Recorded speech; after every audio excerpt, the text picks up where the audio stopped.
ইনি হচ্ছে পৃথিবীর সবচেয়ে ভয়ঙ্কর অপরাধী, যাকে 450 বছরের সাজা শুনিয়েছিল আদালত। তাকে দেখে অনেকটা আপনার কুল এবং মাফিয়া মনে হলেও তিনি এমন একটি কাজ করেছেন যার কারণে পৃথিবীর ইতিহাসে সবচেয়ে বেশি সাজা দেওয়া হয়েছে তাকে। অবশ্য তার চেহারাটা দেখলে আপনার নিজের মধ্যে আপনি ভয় যে কি জিনিস তা দেখতে পাবেন। তাকে দেখতে অনেক কুল মনে হচ্ছে, তাই না? কিন্তু আপনি কি জানেন নিকো জেনকিন্স এই ব্যক্তি এমন একটি কাজ করেছে যার কারণে 450 বছর তাকে জেলে থাকার জন্য সাজা দেওয়া হয়েছে।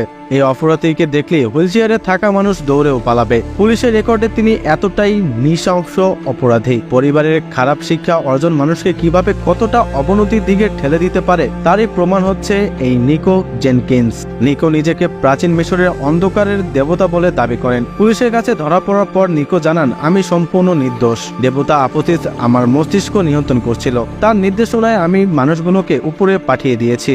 অনেকেই তাকে মানসিক রোগী বলে মনে করেন, তবে মানসিক হাসপাতাল থেকে মেডিকেল টেস্টের রিপোর্ট দেখে জানানো হয় তিনি সম্পূর্ণ সুস্থ। তবে কেন একজন মানুষ এরকম করলো? কেন নিককে পৃথিবীর সবচেয়ে ইতিহাসের নৃশংস অপরাধী হিসেবে আখ্যা দেওয়া হয়েছে? মাথা নেড়া, সারা গায়ে ট্যাটু, মুখে রয়েছে ট্যাটু, গালের এক পাশ ধারালো কাটার দিয়ে দাগ, বডি বিল্ডারের মতো পেটাই চেহারা, এবং তাকে দেখলে আপনার মনে হবে WWE এর কোনো ফাইটার। এনাকে দেখলেই আমেরিকার মানুষ কেঁপে ওঠে। বর্তমানে নিকোর বয়স 37 বছর। তিনি 1986 সালের 16 সেপ্টেম্বর আমেরিকার কলোরাডোতে জন্মগ্রহণ করেন। মাত্র 7 বছর বয়সে বাবার আলমারি থেকে পিস্তল চুরি করে স্কুলের সবাইকে ভয় দেখাতেন তিনি।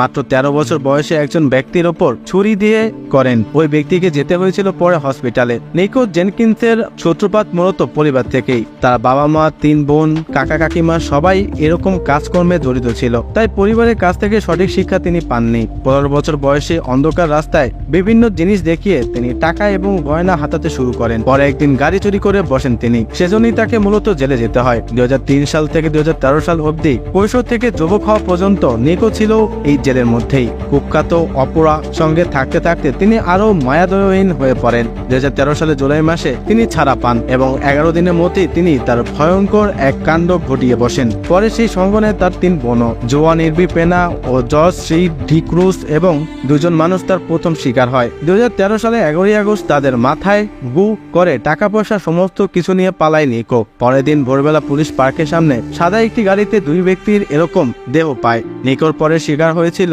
ওর বন্ধু কর্টিস ব্রাডফোর্ড। ওর সাথে নিকোর পরিচয় হয় জেলে থাকাকালীন। 18 আগস্ট কর্টিসকে উপরে পাঠিয়ে দেন নিকো। 17 আগস্ট নিকোর সাথে একটি ছবি তুলে সেটা ফেসবুকে আপলোড করেছিল কার্টিস। নিকোর তারপর শিকার হয়েছিল অ্যান্ড্রিয়া ক্রুগার নামের এক নির্দোষ মহিলা। কাছ থেকে ফেরার সময় অ্যান্ড্রিয়ার গাড়ি আটকে তাকে উপরে পাঠিয়ে দেয়। 30 আগস্ট নিকোকে গ্রেপ্তার করে পুলিশ। 3 সেপ্টেম্বর পুলিশের 8 ঘন্টা জিজ্ঞাসাবাদের পর নিকো স্বীকার করে প্রাচীন মিশরের সর্পদেবতা অপসিসকে খুশি করতেই তিনি এই কাজগুলো করেছেন। যাদেরকে তিনি উপরে পাঠিয়েছেন তাদের কোনো দোষ ছিল না। যদি দেবতা আবার তাদেরকে নির্দেশ দেয় তাহলে আবারও তিনি এই কাজ করবেন।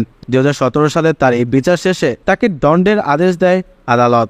মানসিক অসুস্থতার দোহাই দিয়ে এটাকে আটকে রাখতে চেয়েছিল নিকোর ভক্তরা, এমনকি তার ফ্যান ফলোয়ার্স তো রয়েছিল। যদি তিনি বেঁচে যেতেন তারপরে মূলত আদালত তাকে 450 বছরের সাজা শোনায়, যাতে আর কোনোদিন থেকে তিনি জেলের বাইরে পা রাখতে না পারেন।